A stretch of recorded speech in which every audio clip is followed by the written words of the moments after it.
Hey guys, welcome to another episode of Thoughts of a Rambling Mind. As you know, I only make videos when I find something intriguing, and of course, I'm intrigued.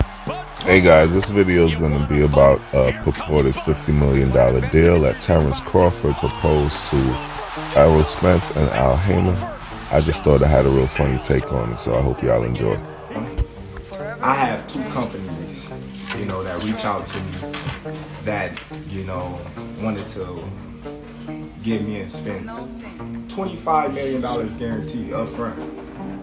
So a real guy like myself, I call Spence. Hey bro, look, listen, you know what I mean? I got this company that's willing to give us $25 million a piece, guaranteed. What's up? What you gonna do? He like, 25 million, what about the back end? I'm like, dude, listen. If they make their money back, then we get 80-20. You know what I mean? It's simple math. I said, man, we got people all still in the fight. They got the fire sticks. He laughed. He like, man, I got a fire stick too. I'm like, see? I'm like, man, ain't nobody really buying, pay-per-views no more. I said, man, we get this upfront money and we good. It's a no-brainer. He didn't call me back, so I proposed it to Al. Al told me straight up, I'm not letting nobody touch this fight. I'm like, all right, cool. But I'm like, why? He like, why would you want to put a ceiling on yourself? Why you want to put a cap on yourself? I'm like, well, that's not putting a cap on myself. If this company is taking a risk, then, risk, high risk, high reward. If Al told me straight up, that ain't never happened in the history of ever. Okay, here's Crawford's business acumen, or lack thereof, is on full display. This is a sad case of you can take a brother out of the hood, but you can't take the hood out of the brother.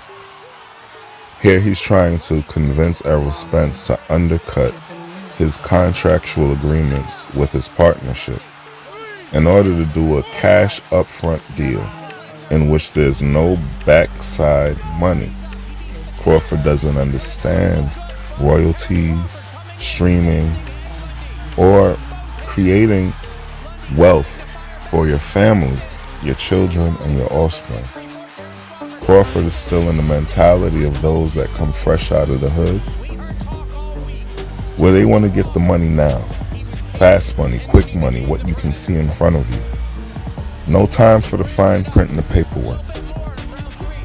And this is where he'll always fall short. Not only that, he shows that he's not trustworthy in business. This is again another time when Crawford has proven that he's had alternate dealings besides from the dealings that he was dealing with Errol Spence and Al Heyman to make this fight. Crawford not only had other fights in line, but he also had other promotional companies in line to take this fight over. Terence Crawford is bad for business in every way, shape, or form. And if we were in the streets, we would be calling him a grimy, cutthroat, shiesty dude. That's just what we're dealing with here. In his own words. But to me, it's just funny.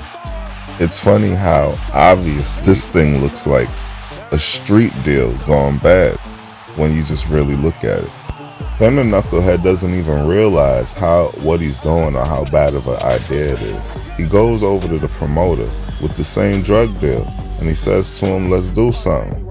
The promoter, not being a grimy dude, is explaining to him how it doesn't work like that. And he even lets him know, you don't want to do a deal like this. Why would you limit yourself? Why would you cap yourself? And this dude shows his true colors again. He doesn't even understand the math. But aside from that, what he says is that as long as he gets his money, he could care less if the promoters go bankrupt or not. They're taking a risk.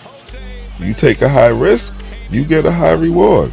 And if they get their money back, then he's willing to take the loss on the back end because he wasn't willing to take that risk. In reality, not realizing what he's truly saying is that he doesn't want to be a part of the partnership, but he wants partnership money. He wants partnership money without partnership duties or partnership responsibilities, such as promoting a fight, paying vendors, insurance, things of that nature. All of these things come into play when you're talking about taking a percentage. But what also comes into play is the long-term money that comes down in the end. You gotta focus on the long road, because that's where the real money is made, not the lump sum right now. Crawford is clearly missing that fact, even as someone at the dealership table on the opposing side is trying to point it out to him. Crawford doesn't see past the weeds. He can't see past the fences. And that's why it's been a rough time. Has become an American star. Yeah, really, I don't want to watch them bomber clot no more. Put my trust in them now in the lose. These are my thoughts of a rambling mind. Like, share, subscribe, and comment. I read and reply to all comments down in the comment section. And I'm out.